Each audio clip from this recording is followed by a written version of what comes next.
que es decir, menos de la mitad de la población de la zona metropolitana del Cairo, y de las dimensiones incluso menores o similares a la Comunidad Valenciana, tenga tanta, diríamos, atención mediática y sea un país tan observado, tan citado, incluso mucho antes del 7 de octubre y de la posterior respuesta ofensiva militar israelí en la Franja de Gaza. Esta pregunta intentaré contestar en los próximos minutos. También, por supuesto, hablaré del 7 de octubre, por qué fue, cómo fue, si hubo o no conspiración. Yo digo que no. La posterior, por supuesto, ofensiva y los efectos para Israel, la región en general. También, por supuesto, la segunda edición del libro, Descifrando Israel. Y en primer lugar, por supuesto, agradecer al Centro de Estudios Judeocristianos por organizar y lograr este encuentro en un tiempo récord, en muy poco tiempo preparando todo. Realmente fue bastante, como todo en la vida, en mi vida al menos in extremis, en el último momento, pero al menos ha llegado. También a Ana Grela por haber traído libros que han llegado antes que yo, que ya es algo increíble, pero han llegado. ¿Han llegado o no? Vale. Más importante. A ver, los libros se dijeron un buen taxista. Yo le dije un mal taxista. No es fácil estar fuera de la zona, fuera del Oriente Próximo, siendo corresponsal, porque hay tantas noticias que uno... yo realmente sufro porque no escribo las crónicas a veces cuando salen ahora, no porque no las escriba, sino porque otras escribe. Yo me fastidia más, sobre todo según cómo se escriba, y también pero bueno, es uno como freelance y como cronista, diríamos, de lo que pasa ahí, uno ya se acostumbra porque el ritmo de crónicas es enorme, y si uno tiene que fiarse en irse en un momento de calma, no se iría nunca, porque siempre hay noticias. Incluso en un momento de calma ahí sería en otro país un momento de máxima efervescencia de noticias. Uno puede abandonar la región físicamente, pero la región no te abandona a ti. Es decir, desde que estoy aquí, por ejemplo, he hecho ya 2 crónicas desde Barcelona o desde Cataluña en el mundo, sobre lo que está pasando en la Franja de Gaza con este acuerdo de tregua, que no es de paz, de tregua, del presidente Trump. La diferencia es que yo cuando estoy ahí hago preguntas a los entrevistados y aquí doy respuestas, y es mucho más complicado. Lo digo porque por experiencia hace unos días en Reus también me entrevistaron varios medios locales y los periodistas no son de fiar, yo os lo digo, porque cuando estás con él, es decir, intento medir muchas palabras porque luego te pillan el titular. Entonces aprendí un truco, es off the record, y es... le dije el titular que tiene que poner ya directamente. Le dije, este titular es muy bueno, tienes que meterlo. Y evidentemente una persona que no domina mucho el tema del Oriente Próximo, después de entrevistarme durante 50 minutos con miles de cosas que le dije, cuando le dije la frase que tiene un titular increíble, pues ya evidentemente espero que sea que eso, así no tengo problemas. Pero sí, es problemático. Y otra anécdota es que hace menos de una semana, en Barcelona, yo estaba cerca del Hospital Clínico, en la calle Rogel, por ahí, y de repente me viene una chica de Oxfam y me grita Palestina, Palestina, y me dice ven, te voy a informar de lo que pasa en Palestina, hay un genocidio. Entonces yo me giro y le dije, bueno, te da casualidad que llevo unos cuantos años ahí, más de 25 ahí informando, solo te digo, porque no tengo tiempo, que todo lo que dices no es tan cierto como lo que dices, pero bueno, sigas y no sé qué. Pero eso me dio, diríamos, 2 conclusiones. La primera conclusión es que ya me hago mayor, ya hace mucho tiempo estoy ahí, y la segunda es que realmente tanto tiempo que estoy ahí y no recuerdo una época en la que este conflicto en Israel sea tan diríamos noticia como es aquí en España en estos meses. Es decir, antes siempre lo era, pero no como ahora. Es decir, he visto más banderas palestinas aquí que en Jerusalén. Y realmente, y pancartas, y por supuesto, decía, antes también había manifestaciones de a favor, en contra, y había un debate, pero lo que he visto en estos momentos es incluso más de lo que vi en mi último viaje, que fue creo que a principios de 2025, y es por supuesto por todo lo que pasó el verano y por que Israel se convirtió en un arma política también entre Israel y España, y no es un arma ya casi, no es un arma, sino que es un asunto de política interna española, como también lo es en Francia, Inglaterra, en Estados Unidos. apunté una serie de noticias, una lista de grandes eventos que han pasado en lo que vamos de siglo. Me he dejado muchos fuera porque si no estaríamos hasta esta noche o mañana con esta lista, pero los principales, para que uno se haga una idea de las noticias que hay en esa zona y todo cómo puede cambiar constantemente, y por tanto es muy complicado. Empezamos año 2000, intifada de Palestina, de los palestinos, con atentados en Israel, y esto llevó a operaciones militares israelíes en Cisjordania, en Ribera Occidental, y de ahí la construcción también del muro o verja. En grandes partes, la mayoría de la construcción es verja, no es muro, pero sí que el muro es en Ramallah, Jerusalén, Belén, y por tanto es donde tiene más atención mediática. Ya entonces se hablaba del genocidio de Jenin, ya entonces se hablaba de lo que se habla ahora. De hecho, se habla de genocidio desde 48. La segunda Cumbres de Paz, que tuve la suerte de asistir, para intentar reavivar el acuerdo de Oslo, de los acuerdos de paz, que aún siguen moribundos, pero siguen ahí. Dos guerras entre Israel y Hezbollah, 2006, cuando Hezbollah secuestró a 2 soldados y ahí empezó la guerra, y luego la última guerra cuando, por supuesto, Nasrallah, el mismo Nasrallah, inició el ataque a Israel en solidaridad, apoyo a Hamas, después del 7 de octubre, con la operación de los Vipers, y la muerte también de Nasrallah, que era el número 2 del eje iraní, era el más importante, es decir, era el más importante después del Ayatollah Khamenei, era el más importante, Nasrallah, y el Mossad ayudó a Nasrallah a morir. Luego, dos retiradas israelíes históricas, sur del Líbano 2000 y Gaza 2005. Una guerra entre Israel e Irán directa por primera vez en la historia. Sabéis que antes eran aliados, tras la revolución de Khomeini fueron enemigos. Y dos guerras después de 20 años, casi 25 años, que una guerra, por un lado, encubierta de Israel, con el Mossad, en la sombra, y por otro, una guerra indirecta de Irán contra Israel, con los proxies. Ya sabéis, en todos los países tenían las milicias que apoyaban el ataque de Israel. Elecciones ya a nivel interno en Israel. Se han producido desde el 2000 unas 12 elecciones en Israel, y la Autoridad Palestina 2 solo. En el 2005, que ganó el presidente Abu Mazen, y ahí se quedó, y en el 2006 ganó Hamas y se quedó con Gaza. En el 2007, que fue el golpe de Estado, y digo golpe de Estado en Gaza, no lo digo yo, lo dice el propio presidente palestino Abu Mazen, que fue el golpe de Estado en el que, como sabéis, Hamas tomó el control de Gaza, y como hacen ahora, últimas semanas, disparando en las piernas, matando y asesinando a los propios gazatíes. Entonces, por supuesto, tampoco ahora hubo tanta alarma social. La muerte de figuras fundamentales como Arafat, Pérez, Sharon, Hafez al-Assad, Gaddafi, todos ellos que marcaron una actualidad mundial incluso. En Israel cubrí dos enormes protestas históricas también sin precedentes, una en 2011 para pedir justicia social, y luego una en el 2023 para pedir que el gobierno no acabe con la justicia independiente en Israel.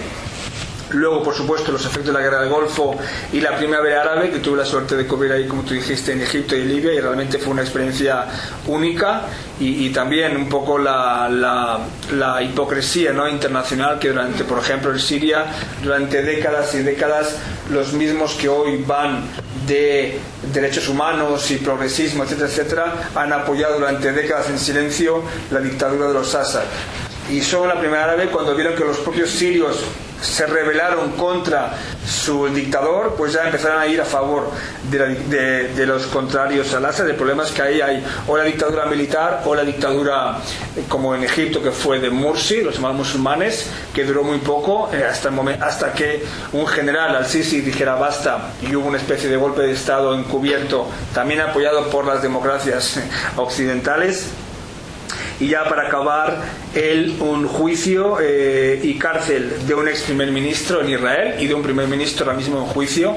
El ex primer ministro fue Ehud Olmert, que fue el primer ex primer ministro que va a la cárcel, y Netanyahu es el primer jefe de gobierno que está en juicio cuando ejerce, y veremos cuándo acaba el juicio, porque es un juicio muy largo, de 5 años, y a este paso va a durar lo que dure, es decir, va a durar mucho tiempo, y como podéis entender, con tantas noticias y tantas, diríamos, acontecimientos, no sorprende que un corresponsal en Jerusalén o en Tel Aviv o en Ramallah, donde sea ahí, pierda el pelo enseguida o se divorcie, porque el estrés es tan fuerte, es tan...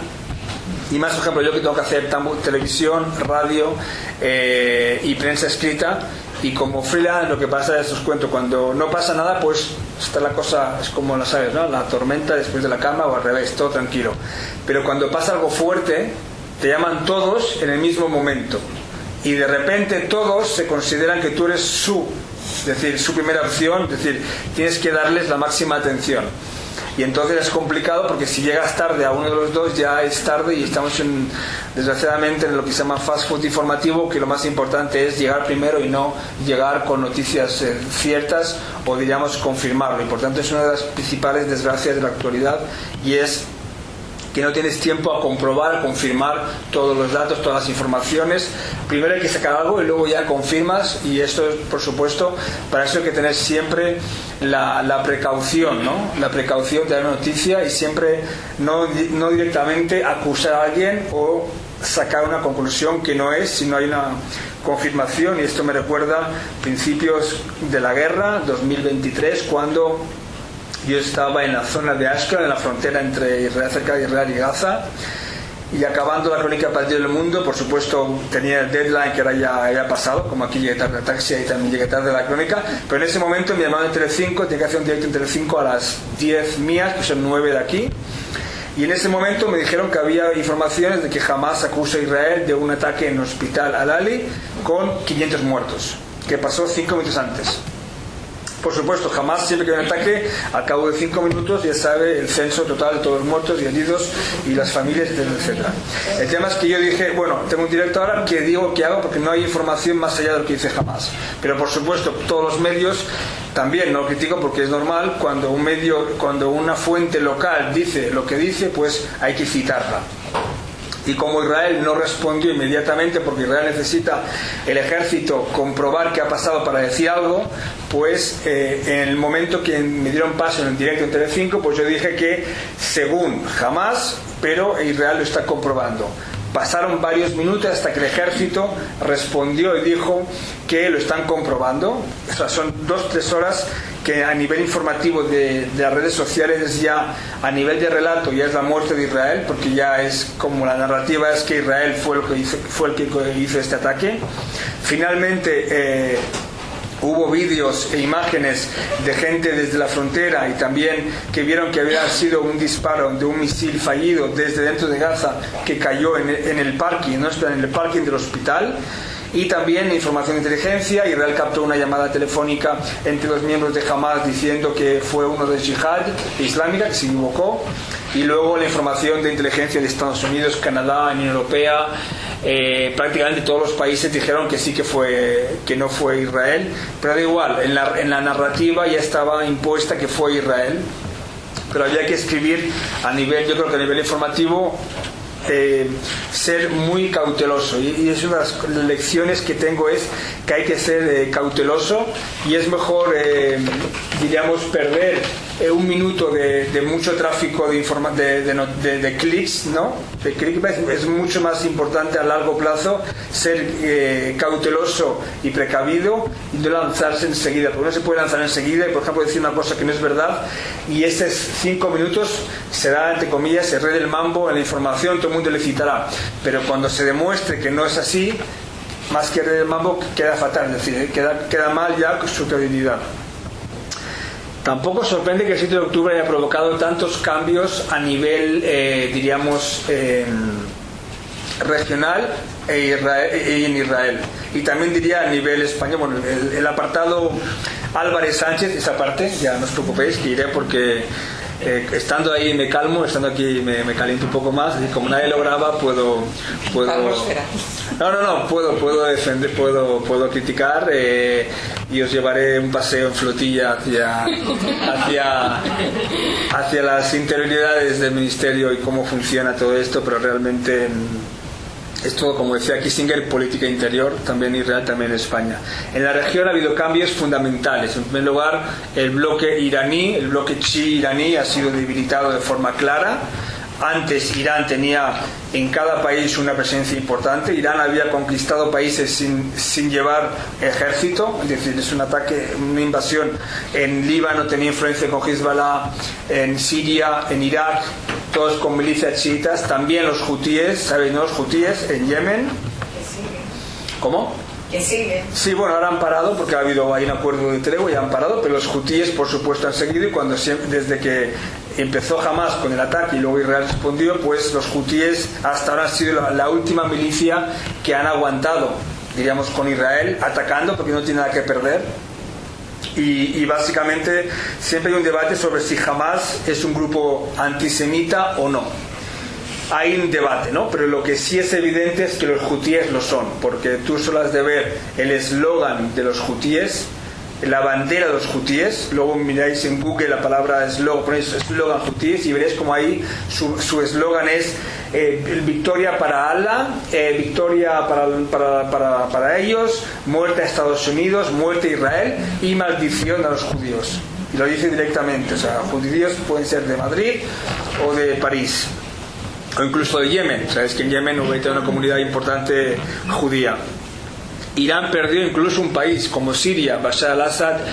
Yo no creo que Netanyahu tiene razón de que Israel fue clave en la pérdida de Siria, sino que más bien había en grupos muy preparados, también por Turquía, que esperaban el momento adecuado para atacar y acabar con Assad. Y Assad, en el momento de la verdad, vio como ni Irán ni Hezbollah apoyaron, ni Rusia apoyaron, cada uno con sus problemas, le apoyaron como apoyaron en 2015 cuando bombardearon. Entonces ya se vio en la fuga, y al cabo de 5 minutos casi fue, diríamos, un colapso total, y se fue está ahora mismo en Moscú.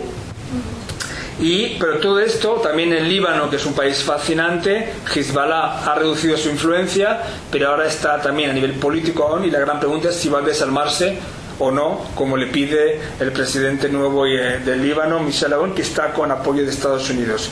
Pero al mismo tiempo el bloque suní en la región ha aumentado de forma fuerte. Es decir, por un lado, los Emiratos, Arabia Saudita, etcétera, tienen esperanzas que Gaza acabe con el fin de Hamas, y que puedan invertir dinero ahí y tener su influencia con la ayuda de Estados Unidos. Por cierto, el único país, eso gente no sabe, el único país que mantuvo aerolíneas a Israel en toda esta guerra, pese a los peores momentos, el único país no fue Estados Unidos, fue Emiratos Árabes Unidos.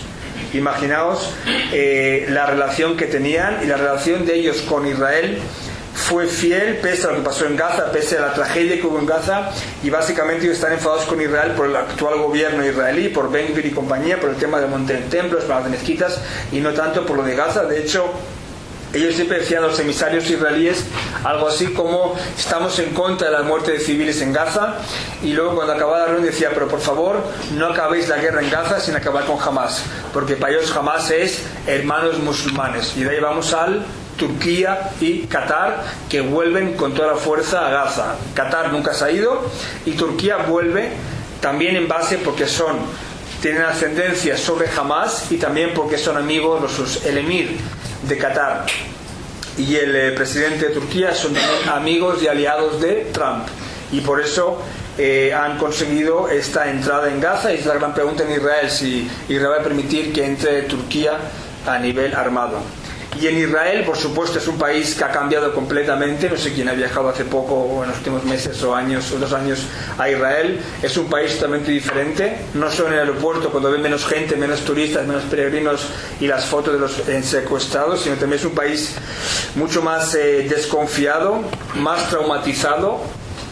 Hay optimistas, realistas y postraumáticos. Realmente el trauma que hay en Israel va a acompañar a los israelíes durante generaciones. Y también, sin hablar del tema de cómo esto va a afectar fuera de Israel, porque yo creo que los israelíes no son conscientes de que los israelíes, cuando viajan fuera, van a estar traumatizados. Otro asunto son los judíos fuera de Israel, pero desde el punto de vista israelí, Cada vez hay casos de israelíes que cuando salen tienen miedo de hablar en hebreo. Hay incluso chistes entre ellos sobre cuando van a un taxi qué idioma hablar, y el inglés, el francés, pero luego el niño suelta una frase en hebreo y todo. Entonces depende del taxista cómo puede ser. Y han habido casos de desagradables en restaurantes. También en España ha habido casos, en Vigo por ejemplo. Pero es un país que desde el punto de vista militar es más desatado, diríamos más descontrolado, porque antes permitía esta calma que había en Gaza o en la frontera del Líbano. Incluso en Nasrallah, Hezbollah, se permitía tener tiendas de campaña en la zona israelí, porque Israel no quería guerra con Hezbollah. Y ahora solo incluso el pensamiento de hacerlo, y Israel ataca. Antes no atacaba, sino que incluso beneficiaba esta calma. Y digamos, curiosamente, Israel es un país hoy a nivel regional mucho más temido a nivel militar, mucho más. La gente tiene miedo de Israel porque tiene miedo de que es también imprevisible, puede atacar en cualquier parte de la región con la fuerza aérea, con el Mossad, y tiene las mismas cosas que tiene la misma gente, soldados en Siria, en la frontera, en territorio sirio, en Líbano, 5 puntos en la frontera, y por supuesto tiene ahora mismo el 50% del territorio de la Franja de Gaza, algo realmente increíble hace 2 años, pero al mismo tiempo es un país más débil a nivel mundial. Es decir, ahora cada vez es un país que está cada vez más aislado, como lo veis, excepto Trump, Milei, Urban en Hungría y un par de países más, Paraguay, ahora Bolivia, pero la mayoría de países están en contra de este gobierno actual israelí, y también están en contra de Israel como país, muchos de ellos, incluso derechas o centro derechas en Europa, en la oposición al gobierno, critican a Israel, cosa que no pasaba antes. Incluso Meloni, la primera ministra italiana, que era súper pro-israelí, estaba a favor de sanciones en Europa. No estaba a favor, como España, de sanciones ya, o de Eurovisión o del Estado palestino, está en contra, pero sí estaba en contra de esas operaciones.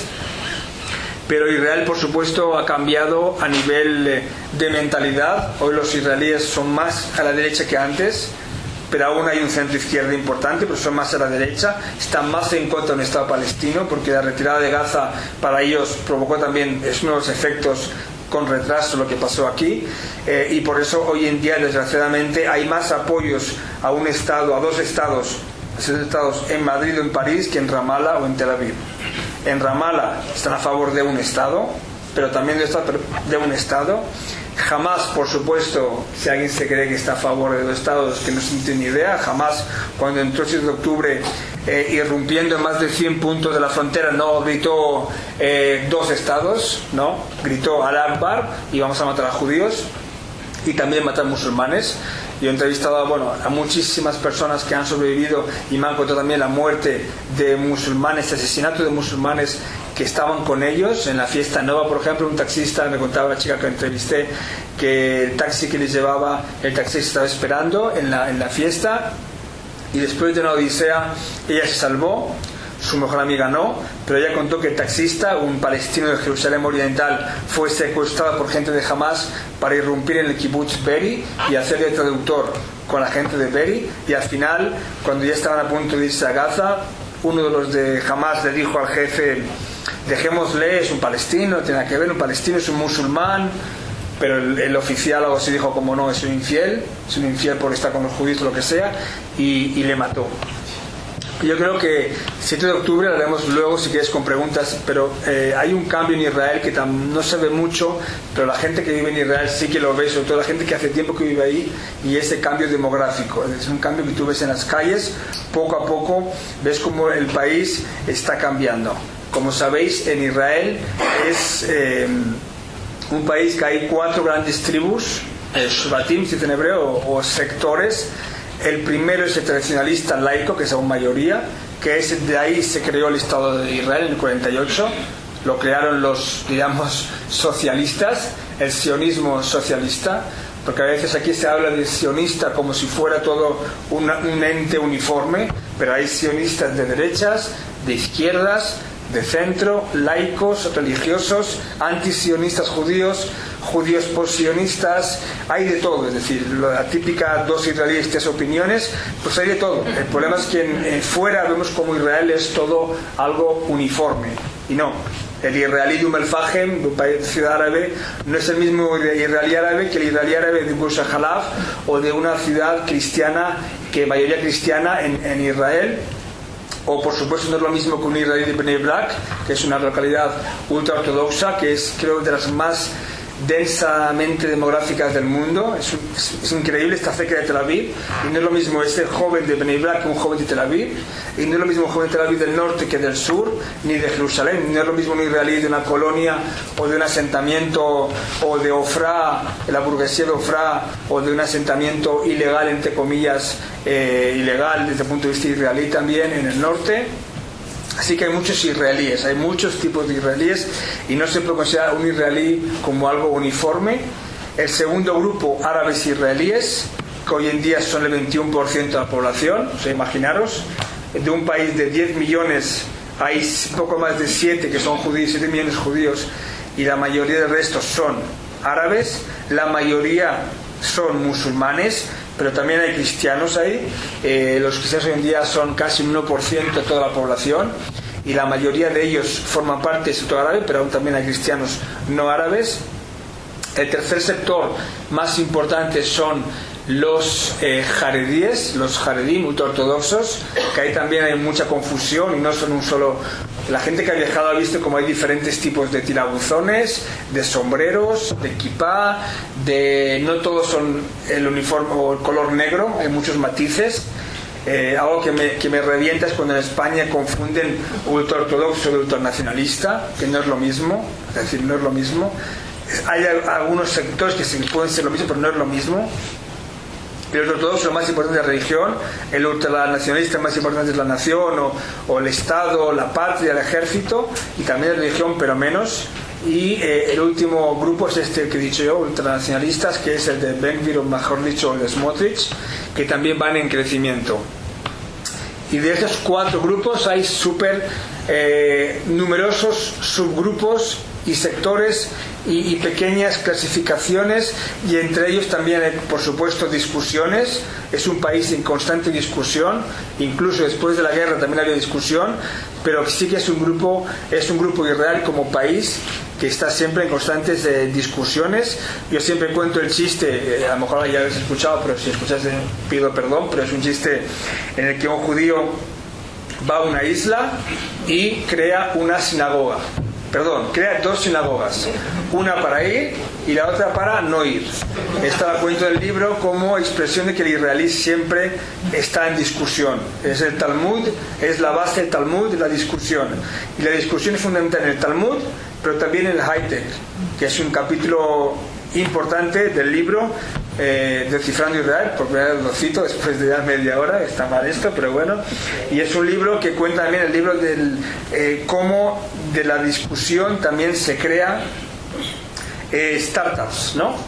A veces es problemático la discusión, porque la discusión provoca un divorcio o una pelea o un asesinato, pero también la discusión crea startups y crea mejoras internas importantes. Por eso es un país siempre en constante ebullición. A veces es un problema también, porque a nivel exterior, diríamos diplomacia, lo que sea, mucha gente que quiere criticar a Israel, pues es evidente que usa uno de los grupos dentro de Israel que se manifiesta o critica al otro, ya sea de derechas o de izquierdas. Pero en Israel es una constante. Otra constante en Israel, que es parte del ADN, que en España también existe, pero menos, es la palabra, en hebreo se dice frayer. ¿Qué significa frayer? Si alguien lo sabe. Frayer en español es pringado, ¿vale? Es decir, un israelí no puede resultar pringado, no puede acabar un trato o lo que sea con la sensación que le han timado. Es decir, es mejor que le peguen o que le peguen un tiro a cambio que no le ganen en la discusión, o vaya a un mercado y le cobren más de lo que era el precio. Siempre digo eso, pero es verdad. Cuando en España uno compra un coche y se lo dice a un amigo, el amigo le pregunta dónde lo compró, qué color es, por qué lo compraste. En Israel la primera pregunta es ¿qué te costó el coche? Y enseguida, después de esta respuesta, independientemente de lo que diga la respuesta, te dice, pero ¿qué has hecho? ¿Te has equivocado? Yo tengo un hermano que su primo tiene un taller que es segunda mano. En definitiva, te han tomado el pelo. Esta mentalidad, que puede parecer una tontería, es fundamental para saber la mentalidad israelí, ya sea para comprar un coche, como para firmar la paz con Arafat o no firmar la paz con Arafat, en el sentido que a lo mejor me engañan. Y Netanyahu también es parte de esta. Netanyahu y todos los políticos israelíes, en el sentido que no quieren resultar, diríamos, ser acusados de que le han tomado el pelo. Por ejemplo, ahora mismo, incluso en la oposición, critican a Netanyahu de que ha pactado este acuerdo con Trump y le acusan de que Trump le ha impuesto el acuerdo y que Israel más o menos es un estado títere de Estados Unidos. Pero es la base de la mentalidad israelí. Y desde el punto de vista, diríamos, más 7 de octubre, que por supuesto es lo que creo yo que va a marcar a Israel durante generaciones y generaciones. Siempre se decía en Israel que la guerra de Kippur va a marcar a Israel durante décadas, y la marcó.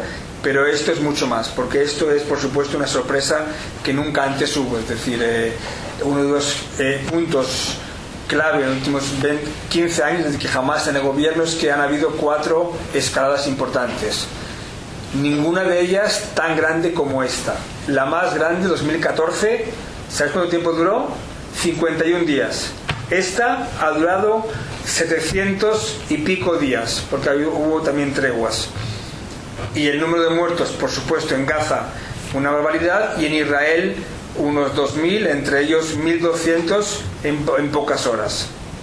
Cuando se habla de la dimensión del efecto 7 de octubre, solo hay que ver la cifra de víctimas y secuestros en pocas horas, más allá de las violaciones, que evidentemente fueron un hecho, y hay testimonios. No hay muchos, porque desgraciadamente las violadas fueron asesinadas antes o después de ser violadas, asesinadas, pero fue esto.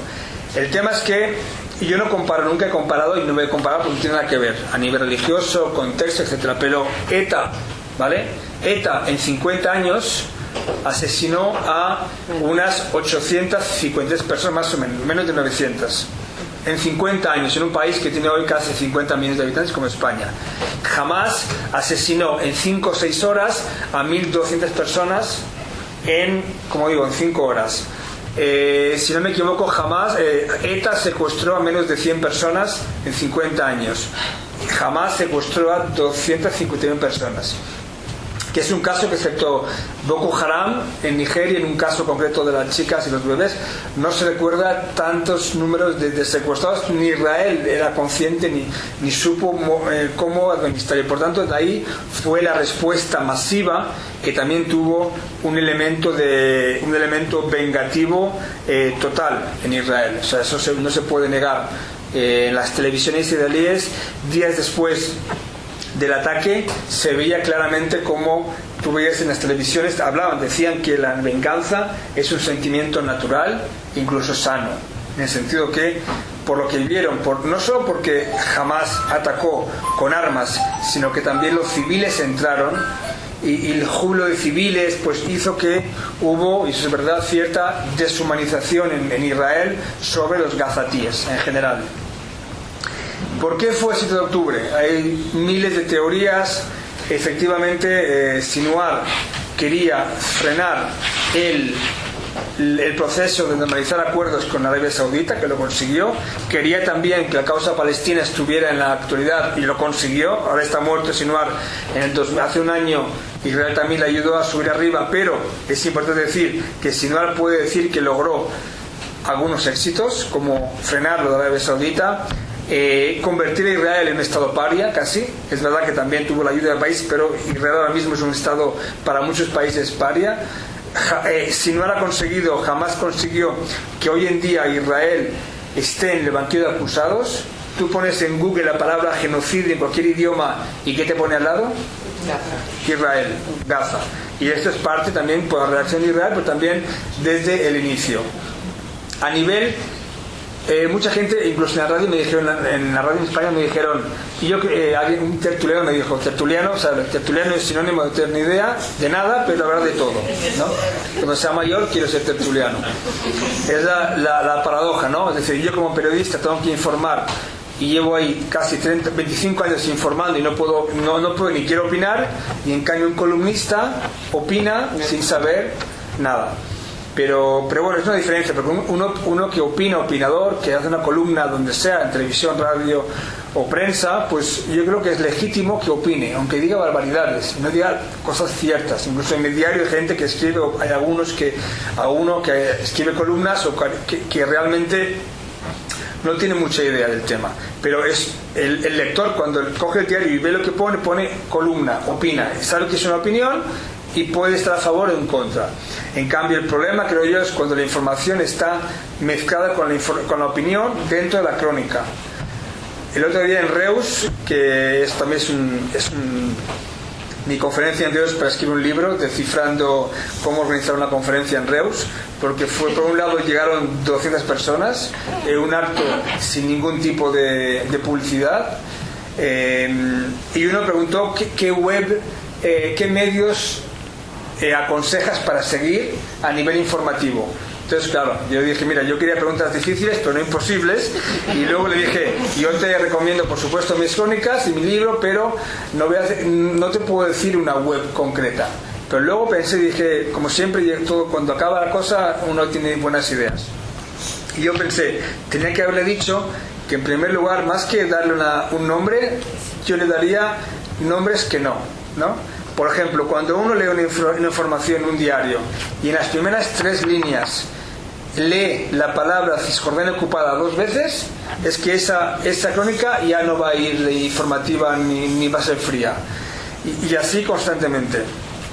Pues bueno, el tertuliano me decía que este 7 de octubre fue una cosa de Netanyahu de Israel como pretexto para atacar Gaza. Cuando en Israel le acusa a Netanyahu con razón de haber permitido que Hamas tuviera fuerza en Gaza y haber permitido que Qatar diese dinero, porque también al gobierno actual de Netanyahu le convenía la división palestina, y también porque el establishment militar y también él le interesaba la calma. Es decir, interesaba que Gaza tuviera prosperidad, calma, incluso no a nivel egoísta, sino para que Israel... Es el pensamiento occidental de decir, si hay economía buena, Gaza estará bien. Y pensaron que Sinwar tenía esta mentalidad, pero Sinwar no. Sinwar un año antes dijo en público, en la televisión y en la plaza palestina ante todo el mundo, que vamos a lanzar una inundación de mujahidines. Lo dijo en árabe, o sea, Tufán al-Aqsa es lo mismo, inundación al-Aqsa. El año siguiente ocurrió. Israel escuchó perfectamente lo que dijo, pero no quería creerle. Había información, es decir, hay un error táctico y estratégico de que querían creerse que jamás, con 20.000 trabajadores gazatíes en Israel, no quería este tipo de guerra, no quería un suicidio, porque jamás tenía un gobierno propio, es un gobierno islamista que es represor contra sus propios palestinos habitantes, pero era un gobierno, no quería destrozar este gobierno, y con este ataque jamás sabía cuál era la respuesta israelí. Y a nivel táctico, por supuesto, es un error de, básicamente, en el primer caso es de Netanyahu, en el segundo caso es un error de inteligencia israelí y de militar. Es decir, el ejército fue terrible como creó un escudo defensivo súper sofisticado en toda la franja de Gaza, creó el obstáculo antitúnel más imponente y el primero en todo el mundo. Lo creó porque en 2014 jamás construyó túneles para entrar, por supuesto con dinero de Qatar y de la Unión Europea, la ONU, etcétera. Evidentemente la ONU no sabía nada, no sabe nada que habían túneles ahí, el Estado, la vista, no saben nada, pero bueno, habían túneles. y Israel construyó una especie de túnel, yo lo vi espectacular, que es debajo de la tierra, con sensores, y quien podía entrar pues lo cerraba. Sensores arriba, había los típicos ahí nuevos, lo que se llama robots que disparan, o sea, cámaras que se fijan y cuando ven que alguien entra que no está identificado, le disparan. O sea, lo tenía todo a nivel de sofisticación. Por supuesto, la cúpula de hierro para frenar los cohetes, y por tanto ya se acostumbraban a esos ataques porque los frenaban. Entonces los de Sderot decían, este sistema de defensa está muy bien, pero nos acostumbra a vivir bajo acoso y no a atacar. Y al final Israel, ¿qué hizo? Es como si tú tienes una mansión impresionante y alrededor de la mansión del césped un montón de sensores, último modelo, cibernético, lo que tú quieras, pero la puerta estaba abierta, el candado estaba abierto. Entonces uno de Gaza no tuvo que hacer mucha cosa, solo entrar, y entró bajo la sorpresa de todos, por supuesto también de los gazatíes. Yo cuento en el libro, y hago spoiler, pero da igual, al menos lo cuento, que el ataque fue a las 6:25. A las 4 o 5 de la mañana, Mohammed Deif, que es el líder del brazo armado de Hamas, que estaba ya, por supuesto, en los túneles, contó, porque ya sabía cuál era la respuesta. Cuando se habló de que Israel debía atacar de forma selectiva, es muy complicado cuando ellos sabían, el factor sorpresa era de ellos, sabían que iban a atacar porque estaban protegidos, ya sea en hospitales, mezquitas o en túneles. Pues llamó a su gente y dijo, ¿no veis nada en la frontera en esa madrugada? Se estaban preparando 5.000, 4.000, 5.000 de Hamas, de Nujma, para entrar. Y los de Deif le dijeron, no vemos nada, vemos lo de siempre, un tanque ahí, un dron a lo mejor por ahí, nada especial. Entonces Mohammed Deif estaba tan sorprendido que incluso estuvo a punto de anularlo todo. ¿Por qué? Porque él pensó que era una emboscada, pensó que era imposible que su archienemigo, pero todopoderoso Israel, con todo lo que tenía, iba a estar tan vulnerable en la defensa. Entonces pensó, no, aquí lo que hay que hacer es, me imagino que Israel, pensó él, quiere que entremos, y cuando entramos Israel va a atacar, y estuvo a punto de anular. Al final dijo, no, vamos a atacar, y atacaron, y por supuesto la sorpresa fue monumental, y provocó lo que provocó, y ahí se juntan dos traumas: el trauma palestino, que ha vuelto, que es el trauma del Nakba, es decir, los palestinos gazatíes desplazados una y otra vez. En el 48 fueron 700.000 palestinos que fueron o expulsados o huyeron de sus casas. 200.000 de ellos llegaron a Gaza. Antes no había franja de Gaza, era una ciudad, una especie de ciudad llamada Gaza. Quisieron ir al Sinai, pero Sinai a nivel climatológico era peor, y tampoco Egipto quería Gaza. Como veis, Egipto controló Gaza del 48-67, pero no dio nacionalidad egipcia a los palestinos en Gaza. Cuando en el 79 el primer ministro israelí Menachem Begin firmó la paz con Sadat y se desprendió, o devolvió el Sinai a Egipto, que era lo que más quería Egipto, también le dijo, no como propina, o como le dijo, por favor, ¿queréis Gaza? Llevaros Gaza. ¿Queréis Gaza? Y Sadat dijo, mira, no. Es decir, como a veces digo cuando hablo de Ben Gvir, digo, es radical pero no es idiota.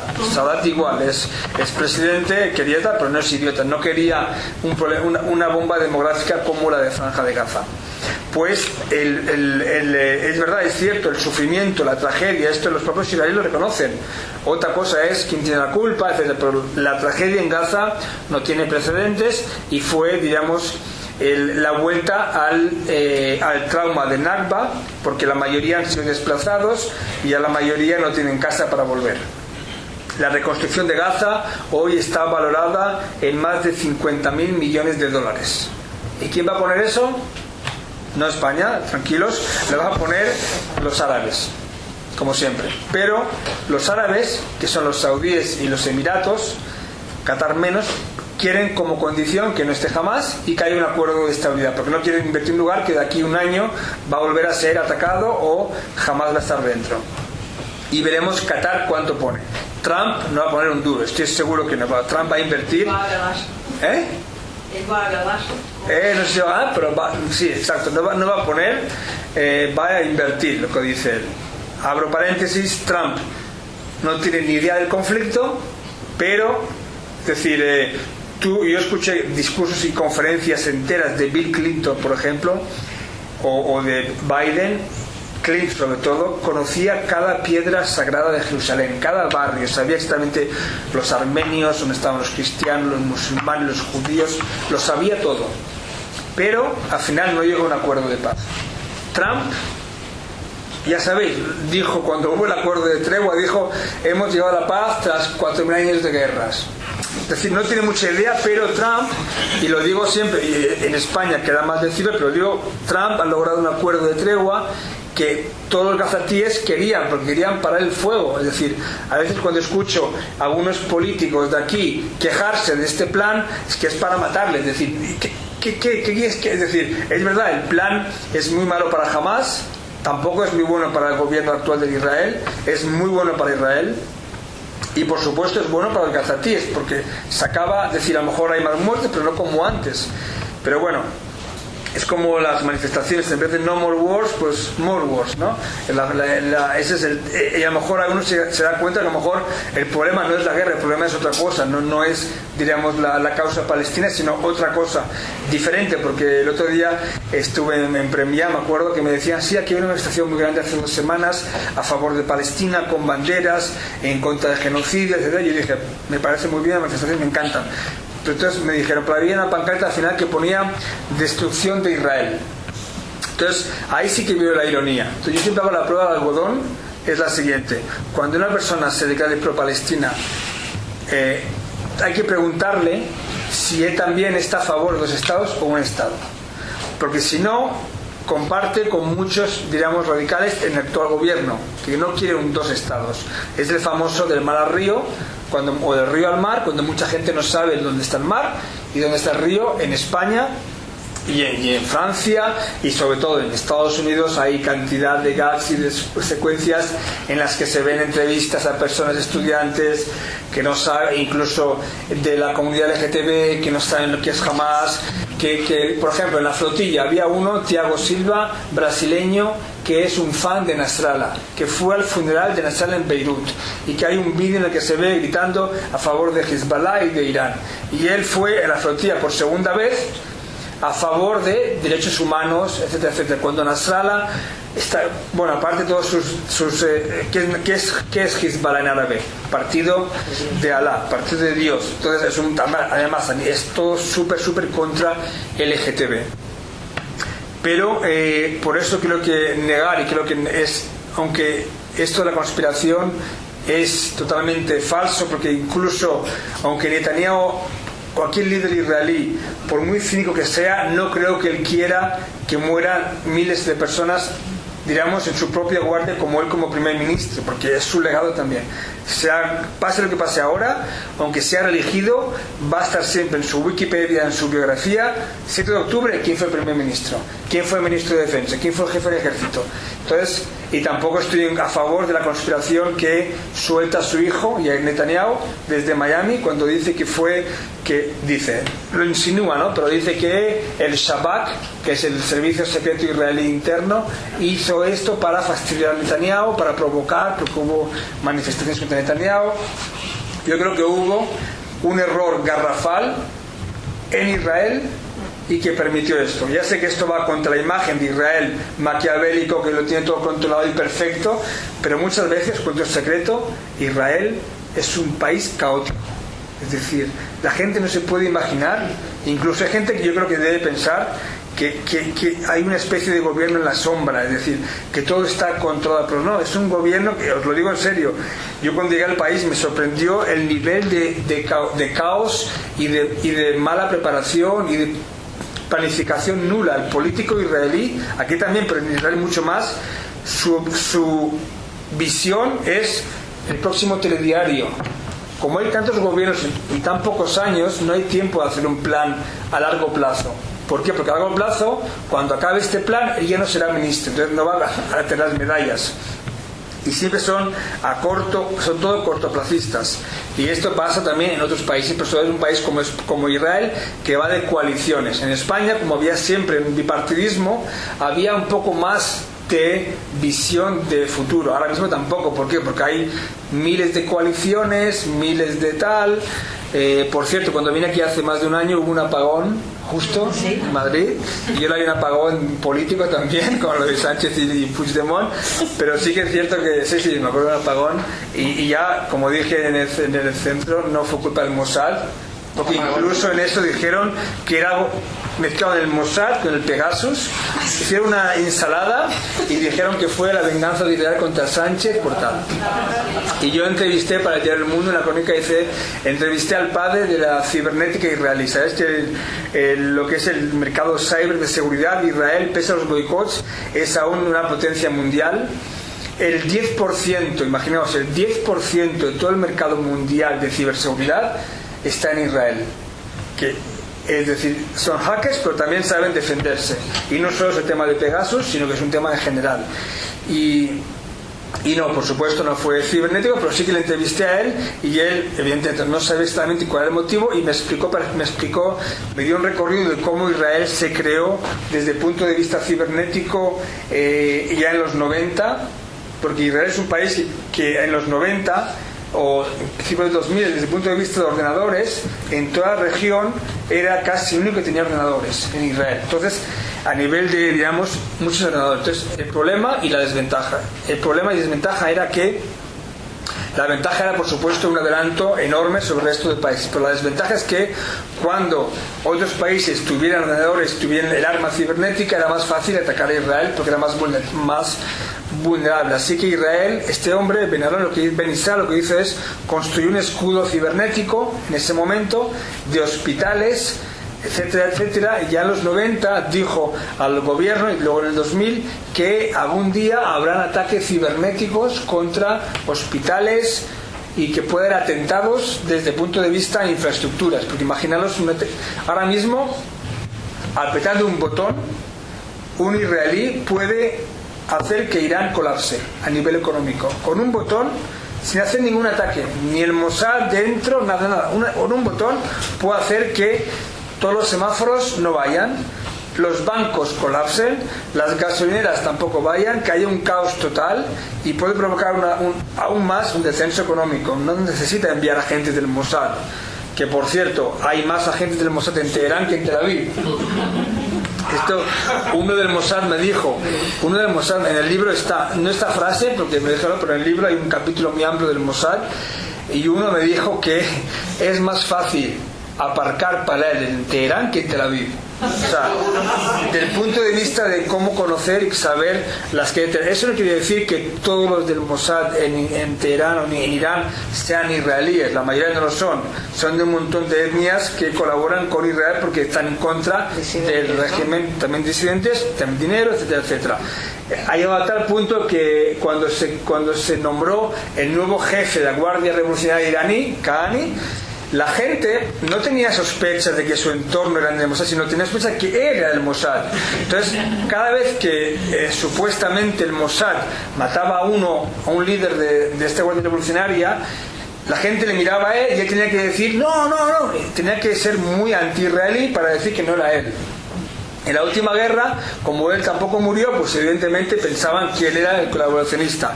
Y por supuesto Israel fomentó esto diciendo que nuestro agente Kahani sigue trabajando para fastidiarle y tal. Pero sí que es verdad que la penetración israelí en Irán era enorme. Y ahí es una de las paradojas. ¿Cómo es posible que Gaza no supieran y que Irán sabían lo que comía Khamenei y sabían la amante de Nasrallah y sabían el presidente Bashar al-Assad a qué hora desayunaba? Y la respuesta es que el Mossad se ocupa de todo esto y en cambio en Gaza no había agentes israelíes o pro-israelíes o colaboradores, porque Gaza era un lugar muy pequeño, muy cerrado. Israel se fue de ahí. En cambio en Irán es un país muy grande, cualquiera con un pasaporte extranjero puede entrar en teoría, y en Gaza era un estado represivo, ¿no?, para los gazatíes. Por eso en Israel se llama Hamastán, y por eso muchos israelíes cuando dicen que no atacamos a Hamas, sino que es una guerra entre dos estados, Hamastán e Israel. Y por eso, y ya acabo, la guerra de narrativas, ¿no? Cuando en Europa dicen que es una guerra, ¿cómo puede ser que Israel ataque a gazatíes en lugar de atacar a Hamas, que es un grupo armado dentro de Gaza? Y en cambio en Israel dice que no, que Hamas la estructura de Gaza es Hamas. Es decir, Hamas no es como los legionarios que fueron a Irak o a Siria a favor de Daesh, a apoyar gente que está como una cabra, pero gente fanática que fue, ¿no? Sino que eran gente desde dentro. Desgraciadamente hay que decirlo. Ellos lo dicen, Hamas es parte de Gaza, es la raíz, es la mezquita, es la familia. Y esto ellos mismos lo dicen. Hamas se creó como un movimiento social, religioso, antes que armado. Otra conspiración, la típica: Israel creó Hamas, Israel alimentó Hamas, Israel es de la misma familia que Israel hizo el 11 de septiembre, Israel el 11S, Israel hizo que el Barça perdiera ayer. No, todo es Israel. En cualquier caso hay que meter a Israel en la salsa para estar, pero no. Israel no creó Hamas. Es verdad, y esto es verdad, y esto los israelíes lo dicen, que cuando Hamas se creó como movimiento religioso social en el 86-87 como hermanos musulmanes, sucursal de este movimiento musulmán de Egipto en Gaza, con el Ahmed Yassin, el líder de Hamas, Israel lo vio con buenos ojos porque era un grupo que era solo en mezquitas y a nivel social con la Dawah, que hacía competencia a la OLP de Arafat, que eran que hacían atentados y secuestraban aviones. Luego una de ellas se convirtió aquí una invitada de excepción en España como líder de derechos humanos o derechos de los aviones, pero da igual. El tema es que este caso Israel sí que apoyó no apoyó, pero sí que vio con buenos ojos a este grupo, como también en el Líbano apoyó a las falanges cristianas contra los palestinos y luego los chiitas que creó Irán, que cuando creó Irán creó los Hezbollah. ¿Qué pasó? Que empezó la intifada en el 87, empezó la intifada. ¿Dónde empezó? En Jabalia. Empezó ahí cuando un camión, un accidente, y de ahí una explosión de lo que se llama el estallido, el levantamiento, que es intifada. Y en ese momento Hamas empezó ya a hacer atentados y a hacer ataques armados. En ese momento Israel frenó la ayuda o la buena, diríamos, la complicidad con Hamas y se convirtió en su principal enemigo, Hamas. Atentados suicidas, etcétera, etcétera. Y entonces, claro, ahora todo el mundo dice no, porque a Israel le conviene Hamas o Israel apoyó o alimentó Hamas. Y ya acabo con las narrativas. Cuando a veces yo estoy en la televisión israelí, me dicen: ¿pero qué os pasa en España? ¿Pero por qué no os odiáis tanto? Hace 2 semanas estaba en la plaza de los secuestrados en Tel Aviv. Y fueron a mí y estaba con Telemadrid. Ahora estoy en Madrid, pues puedo decir Telemadrid. Cuando estaba en Reus dije Racuna, aquí digo Telemadrid. La verdad, no hay que mentir, ¿no? Todo, exacto, hay que decir la verdad. No, también digo en Reus, también dije Telemadrid, etc. Por cierto, en Reus y en Cataluña, que sepáis, el partido Alianza Catalana de Orriols si hay elecciones, va a arrasar por el tema de los inmigrantes, etcétera, etcétera. Y sobre todo son muy pro-israelíes y yo ahí en la charla, de verdad, yo parecía el más pro-palestino de todos. Es decir, algo espectacular. Había Mossos de Escuadra de seguridad y en Valencia había también agentes, y siempre los de seguridad son los más que les encantan mi libro, son agentes de seguridad, y esto es bueno para mi salud y mi seguridad. Pero aparte de esto, ¿por dónde estábamos? Pues en Telemadrid, sí, en el Plaza de Secuestrados. Pues nunca me había pasado esto, que me venía gente y me decía, no lo típico que me dicen siempre, Barça, Madrid, España, no sé qué, Eurovisión, a veces me decían lo que sé. Me decían: ¿por qué nos odiáis tanto? ¿Por qué hay tanto antisemitismo en España? Y yo, que no considero que se puedan, no siempre es lo mismo antisemitismo, antiisraelismo, aunque hay cosas que es verdad, pero me di cuenta de cómo la influencia de las relaciones de España e Israel han llegado a un punto tan bajo, ¿no? Entonces yo le digo al de Canal 11 cuando me entrevista, le digo: mira, cuando me dice, ¿pero qué os pasa en España? Porque había habido un caso de, la Vuelta de España, sí, etcétera, etcétera. Yo hablé con el portavoz del director, el dueño, Adam Silvas, que aquí le convirtieron en amigo íntimo de Netanyahu, y por supuesto ultrasionista, como ultrapescado, ultraconservador, ultrasionista, ya mete sionista ahí, y da igual, David Grossman es sionista, pero bueno, él es ultrasionista. y tengo una entrevista pendiente con él, pero estaba a punto de dármela, pero es que lo que vieron ellos fue terrible, porque es un equipo que pone Israel Tech, pero es un equipo que vive, tiene su sede en Girona, y su director es español. Tenía solo un ciclista israelí.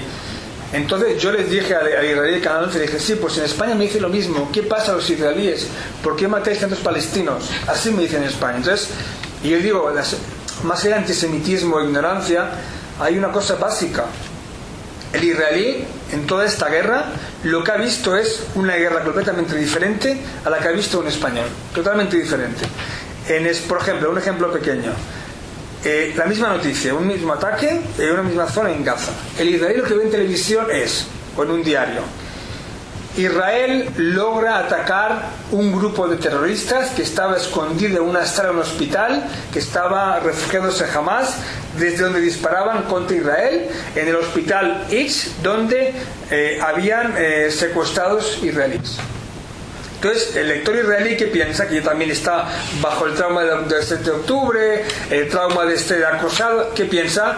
Estos de Hamas son unos, perdón la palabra, cabrones que usan un lugar civil para atacarnos, y muy bien por el ejército que ha acabado con este pequeño grupo de gente de Hamas.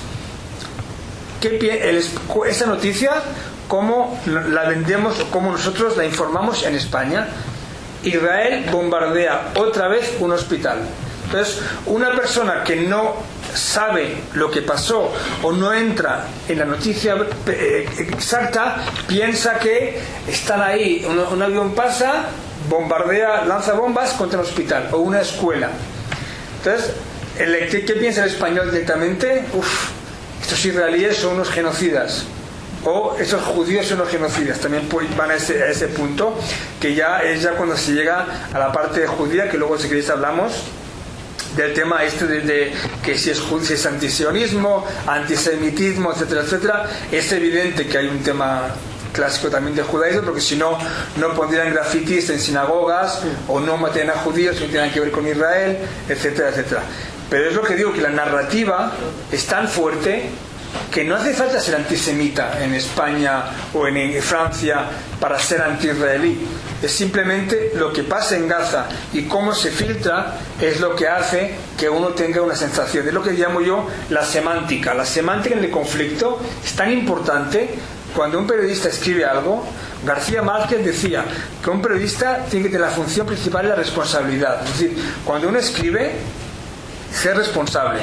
Y la semántica lo que hace es que una persona pueda odiar a un pueblo entero por escribir una cosa que no es verdad, o pueda llevar a gente que está viendo una cosa en televisión, sacarla de su casa en una manifestación y gritar destrucción de Israel. Todo por una semántica, por decir una frase sin ponerle contexto. Y yo digo, y siempre me critican por eso, que hay que dar siempre todas las versiones. Y aunque hay gente en Israel o pro-israelíes en España que me critiquen por eso y que no me mojo, entre comillas, demasiado a favor de Israel o lo que sea, porque mi función es ir a favor del periodismo y decir lo que pasa. Y si digo que Hamas es un grupo terrorista, yo lo digo y tengo que decirlo. Y si digo que en el gobierno israelí actual hay extremistas que son para mí una tragedia, eso no lo digo yo, no los quiero porque yo intento ser informativo, pero para mí es una tragedia para el pueblo israelí y judío que estén ahí Ben-Gvir y Smotrich, lo digo como opinión, no como información. Pero hay informaciones que hay que decir. Un periodista hace muchos años le dijeron, ¿por qué no escribes terrorista cuando es Hamas? Y le contestó a este, que luego me dijo a mí, es que yo no soy Salemer, que no quiero escribir terrorista. ¿Por qué? Porque hay más allá de la ideología, hay este miedo al que dirán. Y yo, es verdad que muchas veces antes de octubre decía atentado terrorista, pero por ejemplo Hamas siempre lo he puesto como grupo islamista. Pero si un grupo, después de lo que hizo el 7 de octubre, no se le llama terrorista, entonces ya el valor del terrorismo ya no existe. Es decir, y luego en España no se pueden quejar cuando el New York Times hablaba de ETA como grupo separatista y luego a Hamas llamarle Grupo de Liberación Nacional, como Pablo Iglesias, que hizo una foto y tuiteó a Sinwar y le puso como en las alturas, cuando Sinwar, recordemos, era un yihadista radical que ya en los 80, 90 en Hamas era era miembro de un grupo clandestino dentro de Hamas, que su única función era perseguir y asesinar palestinos gazatíes acusados por él de colaborar con Israel o acusados de llevar una vida no acorde al Islam. Entonces, no se puede defender una causa que es la causa de Sinwar. Se puede defender la causa palestina, se puede defender el Estado palestino, pero no se puede defender una causa como la de Hamas, porque Hamas no quiere dos estados. Y hasta que no lo entendamos, pues va a ser una guerra no solo territorial, sino que es una guerra también religiosa. Es decir, no es solo el territorio o economía, este es un tema de religión, y para eso solo os aconsejo entrar en la carta fundacional de Hamas y veáis ahí cómo habla de los judíos como monos y cómo habla de que ellos quieren un Estado palestino, pero no un Estado palestino laico, un Estado palestino musulmán en tierra islámica. Para ellos en la tierra islámica los que no son musulmanes son infieles. Entonces el gran reto es conseguir dos estados, pero desgraciadamente sobre el papel está muy bien, pero en la práctica va a tardar mucho, porque el 7 de octubre ha provocado, lo que digo yo, trauma en ambos pueblos, y luego está también el miedo en ambos pueblos, y sobre todo que ahora mismo tanto los líderes israelíes como palestinos no quieren o no pueden los dos estados. Y acabo con el trauma, dije, de gazatíes de Nakba, pues los israelíes tienen lo que se llama trauma de la Shoah, el Holocausto, que por primera vez desde la Shoah los judíos en su país, que crearon como refugio los judíos, por primera vez desde entonces en todo el mundo, judíos de nuevo tuvieron que esconderse debajo de las camas o en armarios, susurrar para no ser degollados o ser delatados. Y estos dos traumas de la Nakba y la Shoah, y esta falta de liderazgo interno de israelíes y palestinos a favor de los estados, y por supuesto la comunidad internacional, que hace todo lo posible para perjudicar cualquier intento de acuerdo, porque van hacia el maximalismo, que es un acuerdo ya que es imposible, pues hacen cada vez más difícil la anhelada paz. Muchísimas gracias.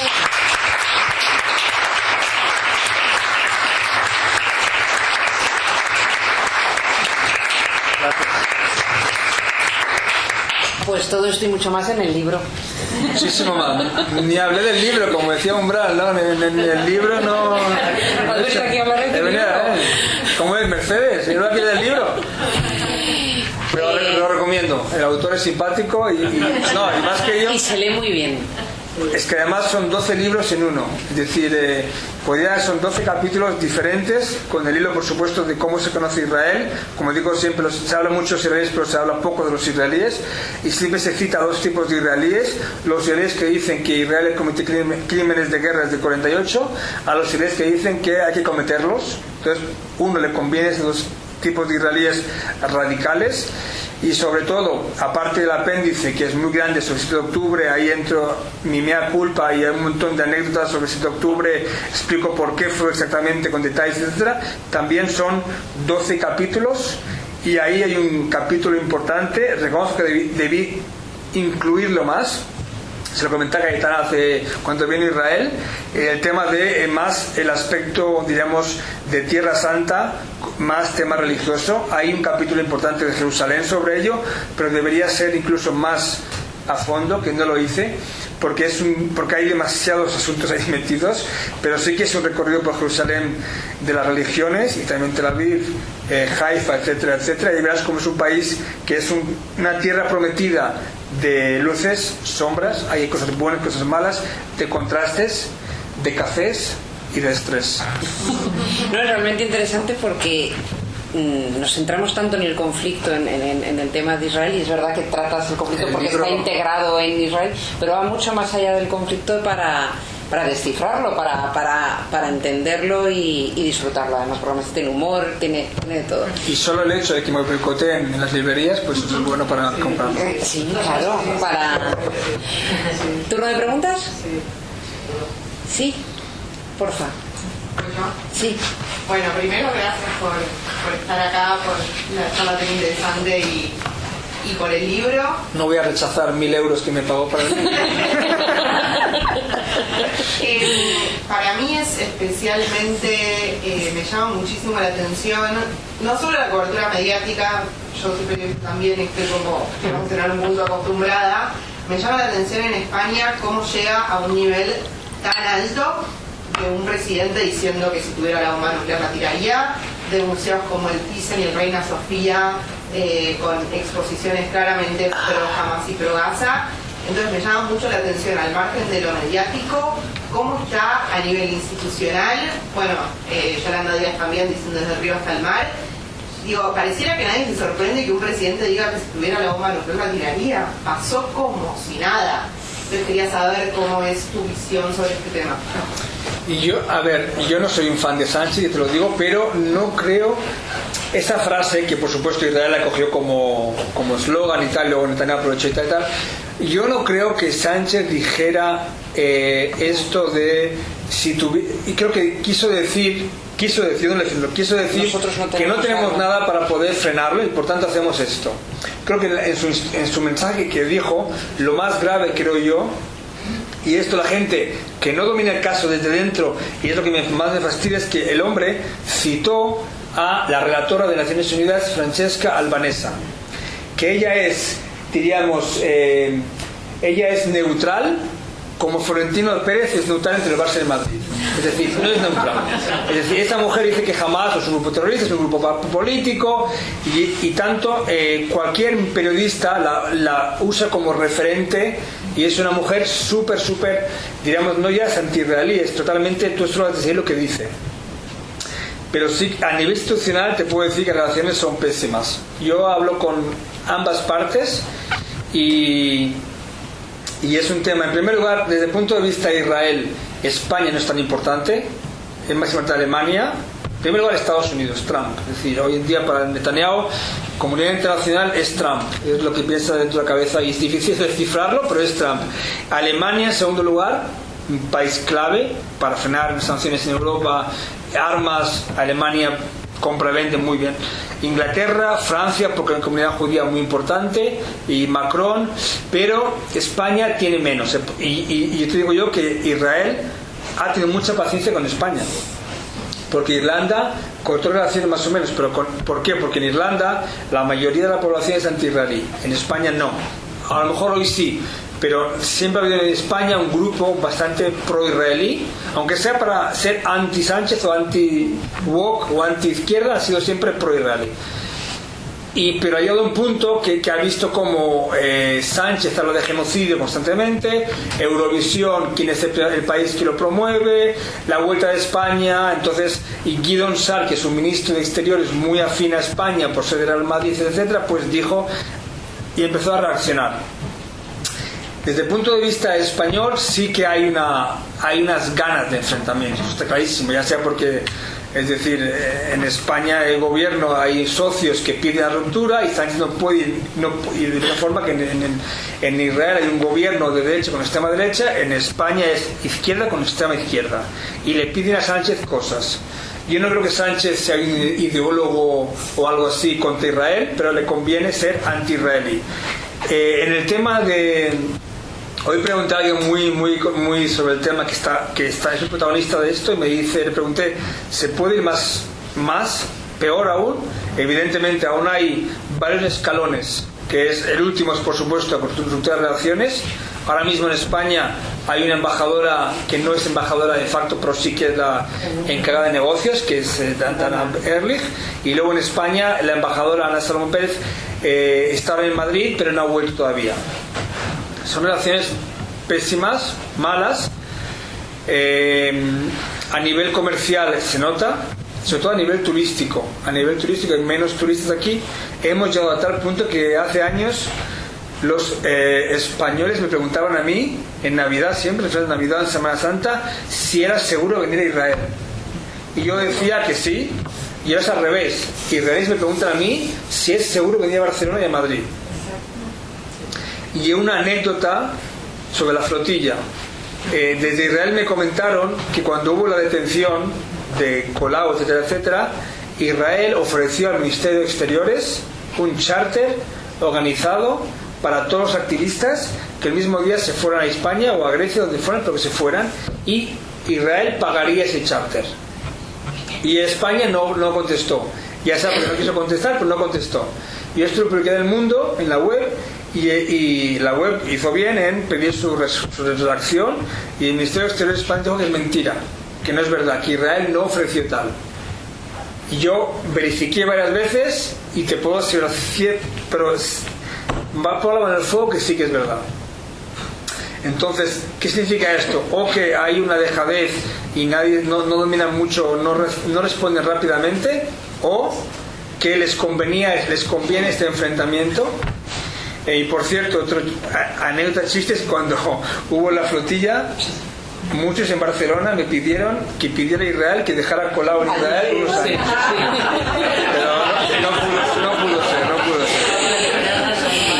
Yo vi un tuit que decía a Greta también, por favor, de quedaros con ella. Igual todos iban queriendo su papel. Había un tuit que decía que si Netanyahu quisiera realmente arrasar Gaza, haría de Ada Colau la alcaldesa. Sí, otro que ahora odio a Israel por dejar de expresar. Había otra pregunta. Perdón, tú sí, y luego sí, para atrás. Tú, pero sí. Bueno, es que hemos... Quería preguntar sobre cómo cree que una posible resolución del conflicto afectaría a la idea colectiva sobre un tema importante que es el establecimiento de propiedad, porque claro, en cuanto a este país del mundo, como llevan la torta de años, nadie se cuestiona, y el caso que es de Francia y nosotros nos acordamos de que no tenía antes. Pero claro, el pedazo de tierra que es Israel, hace 3.000 años había un Estado de Israel por allí. Luego se fueron a destruir los árabes, ahora lo ha puesto la ONU, ahora los estados, pero hay establecimientos. Entonces, si se acaba solucionando por la fuerza, pues se podría acabar instalando la idea de que el territorio lo tiene alguien sencillamente porque lo conquista y lo puede defender, lo cual es una idea muy peligrosa para todos los conflictos del mundo, pero esto puede ocurrir por cualquiera de los dos lados. Entonces, tal vez eso es todos los motivos por los cuales hay tanto foco en esta zona, porque levanta un poco las ampollas de un tema muy complicado que quizá ni siquiera tenga solución. Entonces, ideas respecto la solución al conflicto, a la propiedad. Claro, cómo este dilema tan complicado puede afectar a las soluciones que haya y los efectos que pueda tener, y si hay alguna posible vía que tenga encaje. A ver, siempre se decía ahora mismo en esta guerra en Gaza, que en Gaza quien manda en Gaza, ¿quién es? Quien tiene armas y la ayuda humanitaria. Pues en este conflicto en la tierra es por supuesto fundamental, y al final Israel, o digamos que Ben Gurión en el 48 aceptó la solución de 2 estados, los árabes no la aceptaron, cada uno por sus motivos. En el libro cuento que muchos judíos o partidos, movimientos judíos revisionistas estaban en contra de ese estado porque era muy poco para ellos. El padre de Netanyahu, por ejemplo, que es revisionista, y al final, tras cada guerra, Israel ha conquistado, ¿no?, territorio. La pregunta es, como decíamos, ¿no?, es demasiada tierra para tan poco, ¿no?, demasiada geografía para 2 pueblos. La solución, por supuesto, la del papel, la del territorio, es 2 estados, ¿vale? Entonces ahora, Olmert ofreció a Abu Mazen casi toda la ribera occidental a cambio de territorios, por ejemplo, en Beersheba, en el desierto, ¿vale?, en el Negev. Los palestinos reclaman que todo es suyo, y los judíos reclaman que esa tierra, como tú decías antes, 3.000 años, Judea, etcétera, etcétera, y que Palestina no fue nunca un estado, siempre fue una tierra, una zona que fue conquistada por muchos imperios, territorios, etcétera, etcétera, hasta que los romanos pusieron ahí el nombre de Palestina y lo pusieron para intentar acabar con la presencia judía. Y por eso hay un problema, que es como tienes una casa, la solución, como decía también Amos Oz, es partir la casa en 2, ¿no? Partir la casa, aunque sea más pequeña, en 2, la propiedad de los 2, y cada uno convivir. Convivir mal, como un divorcio, convivir muy mal, pero al menos separarlo. Si una de las partes no acepta esta separación, y la otra, y hay un conflicto y se pelean, y la otra conquista más parte de su piso, al final se quedará sin piso y se quedará sin nada. Por eso creo que hoy en día la única solución, por desgracia, es una imposición. Si no hay un cambio de gobierno en ambos lugares, o que pasen las generaciones, 7 de octubre un poco se olvide, que no creo que se olvide, pero hay una imposición desde arriba o desde un círculo exterior. Hasta ahora siempre se decía que Israel va a lograr la paz con los árabes a través de los palestinos, ¿vale? Ahora se dice que la paz con los palestinos a través de los árabes. Que Arabia Saudita venga y diga al sucesor de Abu Bakr, va a tener casi 90 años, pero al próximo líder diga, mira, toma esto y punto. Quédate a una capital que tengas en Jerusalén Oriental, a un barrio, 90 y pico % de Cisjordania, etcétera, etcétera, y no hagamos demandas maximalistas. E Israel también va a tener que ceder. Si no se cede, es imposible un acuerdo. Pero una solución ahora mismo es una utopía. ¿Dolores? No, ya tenía, ¿no? Vamos. Hola, Sam. Gracias. Un placer.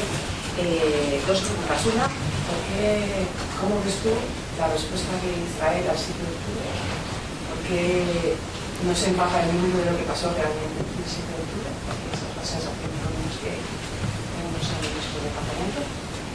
Y luego la Hasbara, la formación de Israel en general falla. Y luego también me gustaría saber cómo ves tú el trato entre los corresponsales que estáis aquí.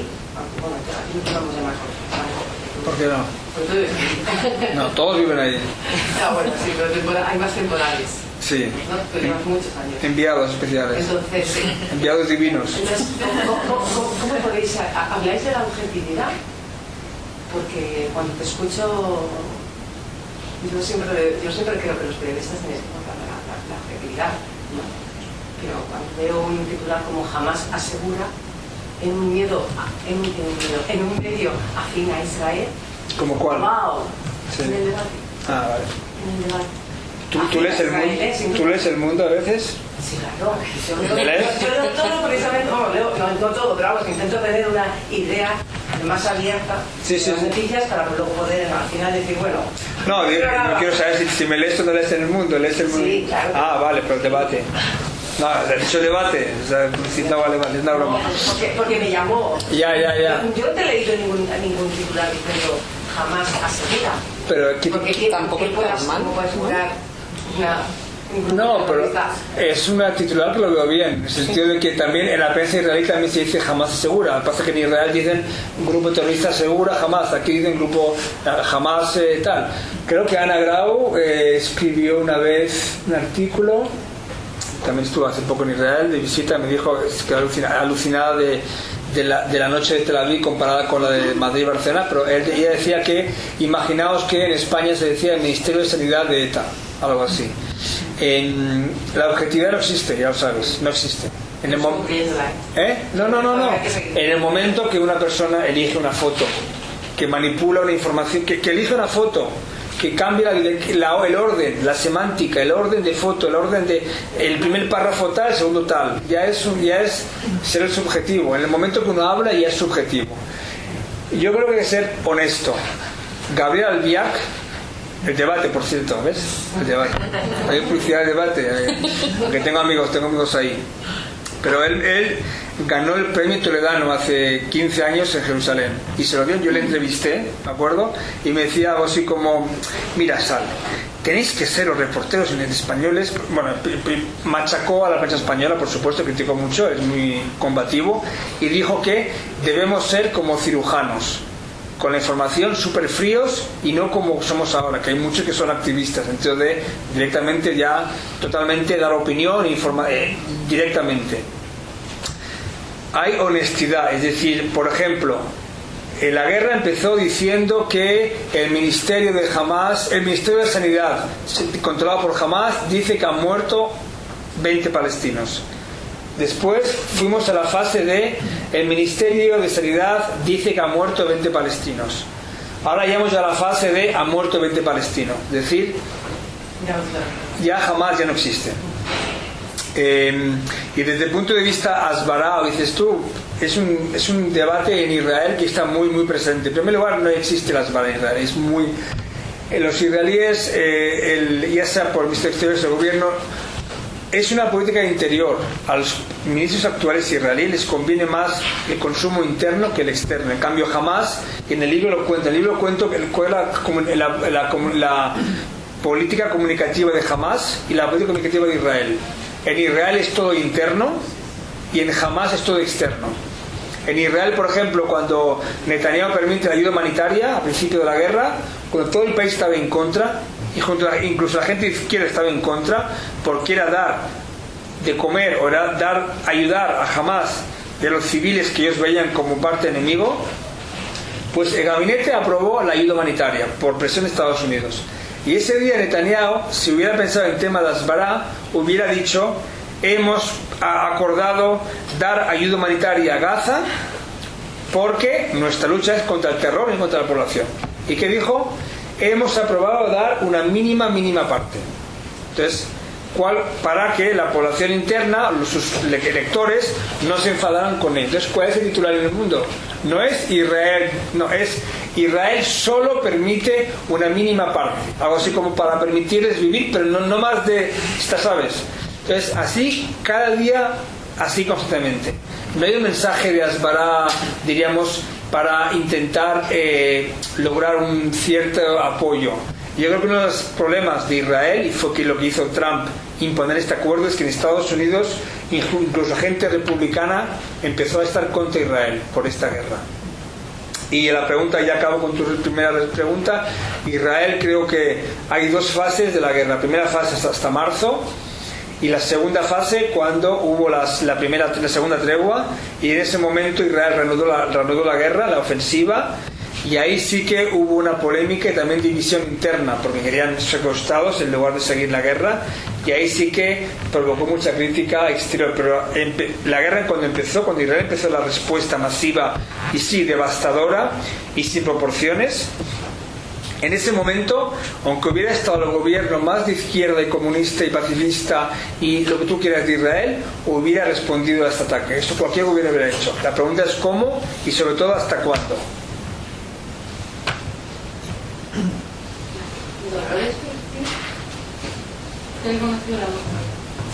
Es que le he reconocido la voz. Gracias mil veces por el libro, por trabajo, por absolutamente todo, por haberme ayudado a mi trabajo, como sabes. La pregunta es, llevo casi 2 años leyendo, investigando. ¿Has leído mi libro? ¿Cómo? ¿Mi libro también? Ah, vale, no, es que... Vale. Vale, o sea, no, entonces, me refiero al resto del tema, ¿no? O sea, desde el trabajo que hice de Cinemaster, que hablaba contigo, soy Pilar. Sí. Vale. Sobre todo el tema de los 2 estados y tal. Cuando yo he intentado ir a la raíz de todo, ¿no? Pues soy una apasionada de todo esto y desde que Abraham salió de Ur, y yo creo que esto hemos hablado de todo esto cuando los de los filisteos, los cananeos y tal, y todas las incluso las excavaciones arqueológicas que se están haciendo en Jerusalén, cualquier nuevo hallazgo es un asidero político para ver quién llegó aquí antes primero y el tema de las tierras. Cuando en el 48 se hace al 47 se hace la partición, se da más tierra a los israelíes sobre las tierras menos fértiles. Empiezan los asentamientos, lo que sea. El tema de los 2 estados, cuando has mencionado el carácter del pueblo de Israel, como es de, yo me voy a quedar aquí como un fryer tal, yo después, no este año lo de ti preguntó, que son 2 años dedicados a intentar entender, como documentándome. Yo llevo a ver tampoco. Tienes un día para correr. Sí, toda la vida, no, se me dio un montón quizás. A lo que voy es que es como. Es una carpeta y otra, y el NAPA, y no sé qué, y hablas con un proyecto ruso y tal. Entonces, yo no veo la resolución de los estados. Después de lo poquito que sé, pero que me he dedicado a esto, ni me lo veo ni lo creo. Es decir, tal y como están las cosas. Tú a un israelí, a un judío, no le vas a partir de Jerusalén. Es que no entra en la mentalidad de un judío. Yo eso no me lo creo que vaya a pasar.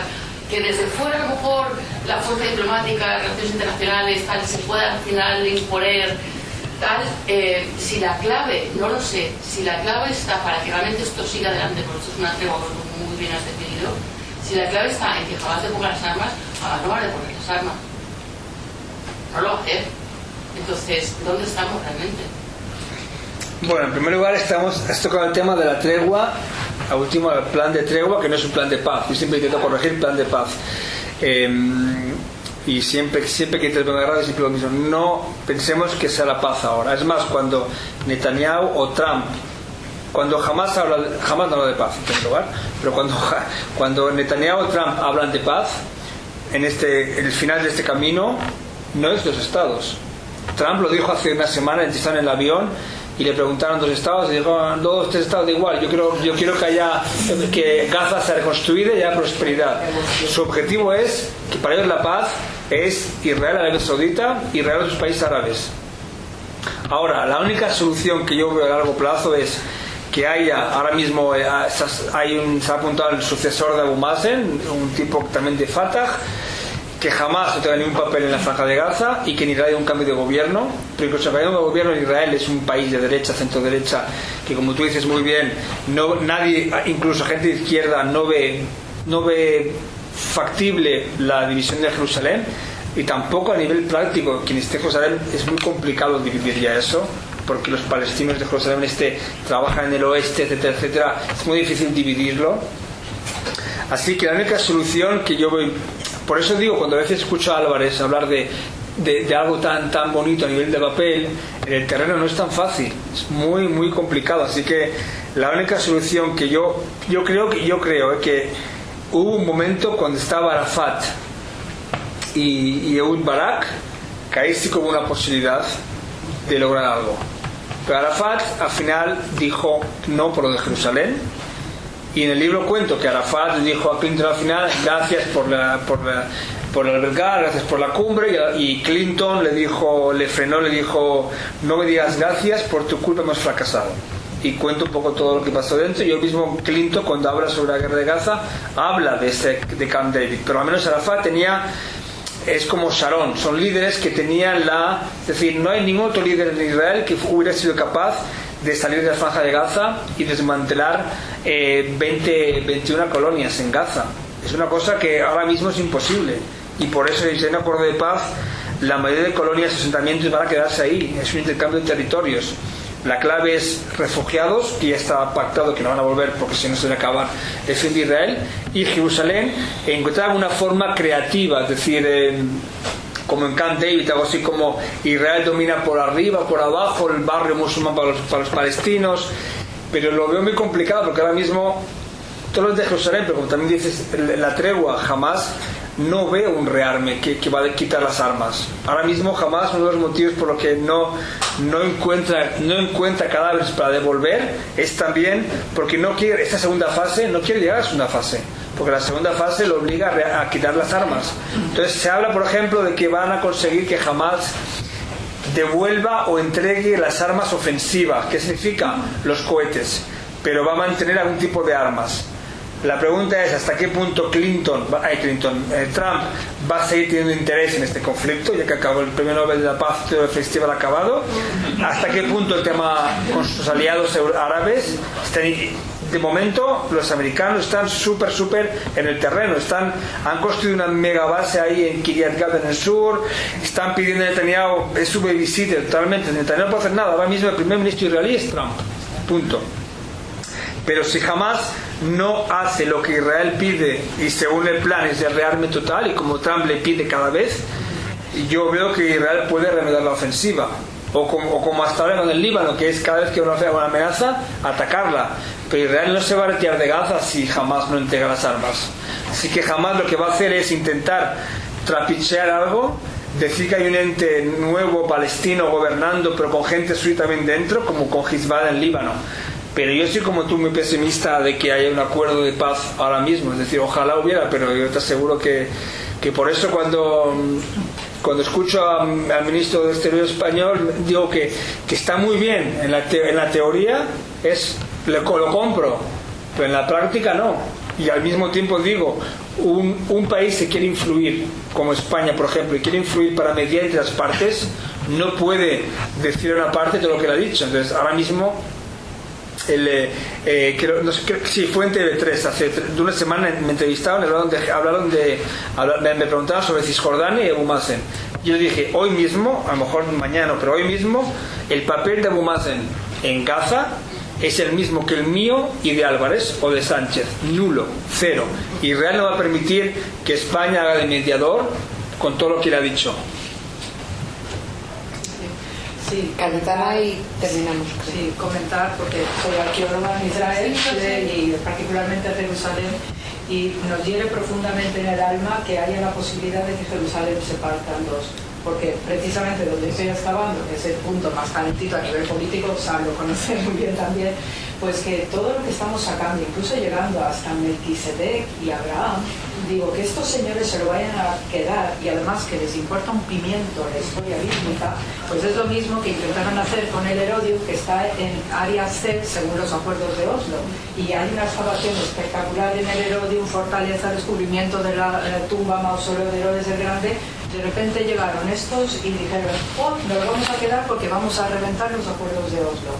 Después de todos los años de excavación, con el Netzer y patatín, patatán, y que vengan ahora estos señores, porque argumento, obviamente, histórico, Herodes el Grande era hijo de un árabe, o de una aldea, y por tanto, pues es de los nuestros, y por tanto nos tenemos que quedar con el Herodio.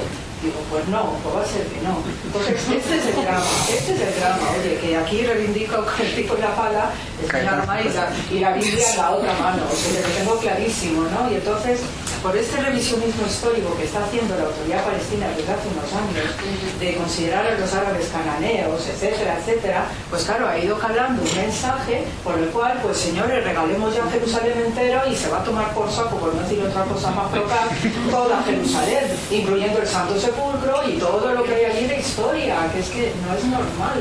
Entonces, claro, es un trabajo ingente, entre ellas lo que hace Sal por transmitir de la manera más correcta toda la información, porque al hilo de lo que decía aquí también la amiga, la objetividad del periodismo, salió hace pocos días Javier Ruiz diciendo que es que en España o dices lo que ellos quieren oír o aquí no trabajas.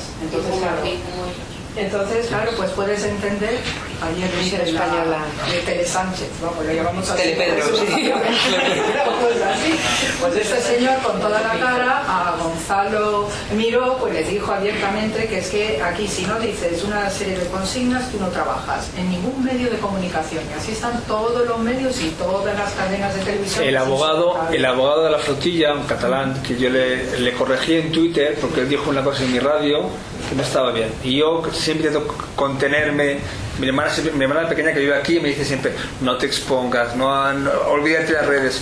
Pero yo estaba tan caliente en ese momento con lo que dijo que puse en Twitter, este señor está mintiendo en mi radio, dice cosas que no es la verdad. Y él me contestó y me dijo que, por cierto, debes dar más la narrativa de la ONU. Entonces yo dije, mira, yo no soy portavoz de la ONU. Como tú dices, están acostumbrados a hacer, a hacer un discurso que el periodista debe rendir cuentas y hacer lo que él piensa. Sí, al servicio de un pagador importante, y así se nota incluso hasta en el CPV, que desde enero para acá se hincharon de utilizar el término genocida para Israel. Yo digo, la COPE, no me lo puedo creer. Sí, con mucha frecuencia. Digo, uy, qué giro más raro, y es porque si no, no hay un ingreso. Y así pues te encuentras en determinadas instituciones. Digo abiertamente que estamos en confianza, ¿no? Pero duele mucho. Y hay que ser honestos también, como saben. Gracias.